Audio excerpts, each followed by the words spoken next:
다윗이 그 소식을 전한 청년에게 묻되 너는 어디 사람이냐? 대답하되 나는 아말렉 사람 곧 외국인의 아들이니이다 하니 다윗이 그에게 이르되 내가 어찌하여 손을 들어 여호와의 기름 부음 받은 자 죽이기를 두려워하지 아니하였느냐 하고 다윗이 청년 중 한 사람을 불러 이르되 가까이 가서 그를 죽이라 하매 그가 침에 곧 죽으니라. 다윗이 그에게 이르기를 내 피가 내 머리로 돌아갈지어다 내 입이 내게 대하여 증언하기를 내가 여호와의 기름 부음 받은 자를 죽였노라 함이니라 하였더라. 여러분은 혹시 시뮬레이션이란 말을 들어보셨나요? 어떤 일을 하기에 앞서 모의 테스트를 통해 결과를 예측하는 것을 의미하는데요. 이러한 시뮬레이션은 스포츠에서 승패를 예측하는 데 사용하기도 하고 또 컴퓨터를 통해 여러 가지 상황을 돌려보기도 합니다. 뿐만 아니라 머릿속으로 상상을 하면서 여러 가지 시뮬레이션을 펼쳐보기도 하는데요. 이렇게 시뮬레이션은 어떤 일에 대한 결과를 예측하여 좋은 쪽으로 가져가기 위한 수단으로 사용하곤 하는데, 그런데 중요한 것은 매번 이렇게 여러 가지 시뮬레이션을 돌려보지만 꼭 성공하지는 않는다는 것입니다. 머리로 여러 가지 시뮬레이션을 돌리고 우리가 일을 하지만 그 계획대로 되지 않아 당황하는 경우가 종종 우리 삶에서 나타나기도 하는데요. 그런데 오늘 말씀에서도 이러한 시뮬레이션을 통해 좋은 결과를 얻고자 하는 사람이 등장하게 됩니다.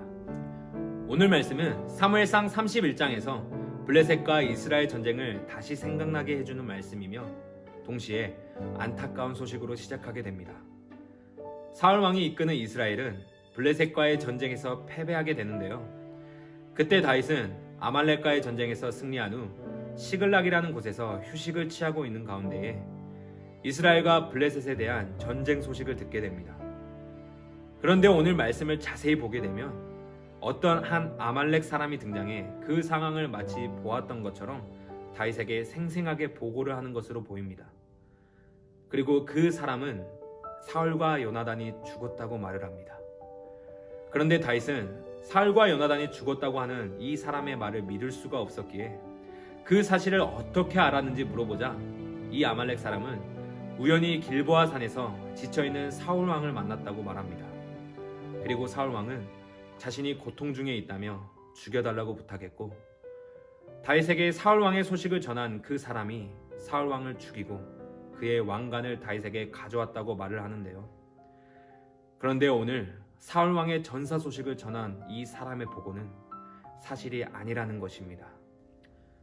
사무엘상 31장에는 사울 왕이 자살로 죽었다고 기록하고 있습니다.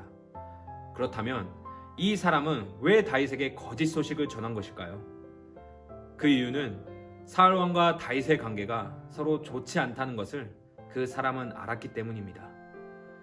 사울 왕을 죽이고 그 증거로 왕관을 다윗에게 가져가면 자신에게 어떤 보상을 해줄 것이라는 착각이 있었던 거죠. 그 사람은 자신의 머릿속으로 여러 상황의 시뮬레이션을 돌려보았을 것입니다. 그리고 그 최고의 결과를 가지고 다윗에게 거짓말을 한 것입니다. 그런데 오늘 그 상황에 대한 다윗의 반응은 조금 달랐습니다.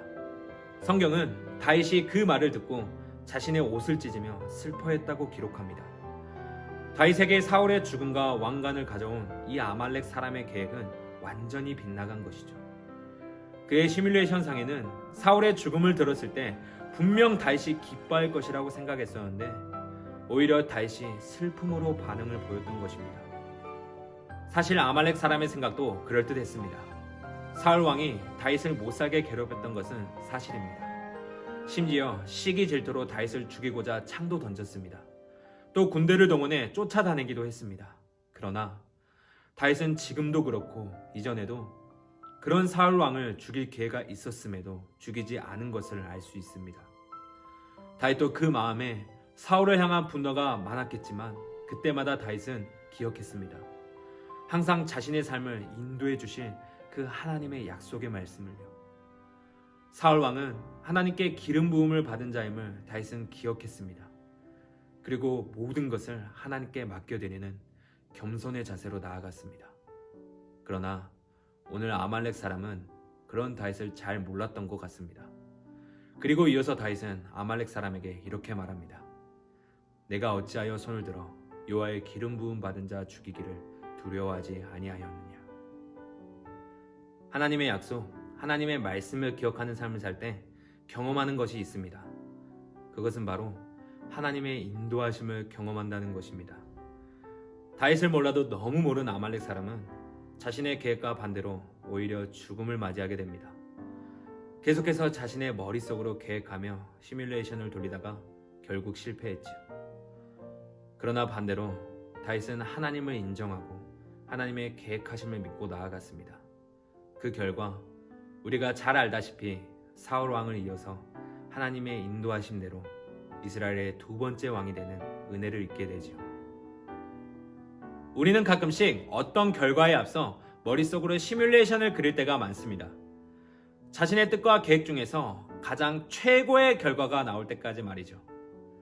그러나 오늘 말씀이 우리에게 알려주는 것이 있습니다. 그것은 바로 모든 일을 하기에 앞서 하나님의 약속, 그 말씀을 항상 기억하는 삶을 살아야 한다는 것을요. 다윗 또한 자신을 죽이려고 하는 사울 왕에 대한 미움이 있었을 겁니다. 다윗도 여러 가지 상황에 시뮬레이션을 그려보지 않았을까요? 그러나 그럴 때마다 다윗은 사울 왕 또한 하나님께 기름 부음 받은 자임을 인정하고 모든 것을 하나님께 맡겨드렸습니다. 그 결과 가장 좋은 길, 가장 선한 길로 인도하심을 경험하고 보게 되었지요. 이번 한 주간 이 말씀을 깊이 묵상하시길 바랍니다. 내가 생각한 대로 여러 가지 시뮬레이션을 그려보는 삶보다는 나를 향한 하나님의 뜻을 구하는 시간을 가지시길 바랍니다. 그리하여 나의 길을 계획하시고 계신 그 하나님의 말씀을 항상 마음에 새기고 그 걸음의 인도하심을 받는 저와 여러분의 삶이 되기를 간절히 소망합니다. 사랑의 하나님 아버지 감사합니다.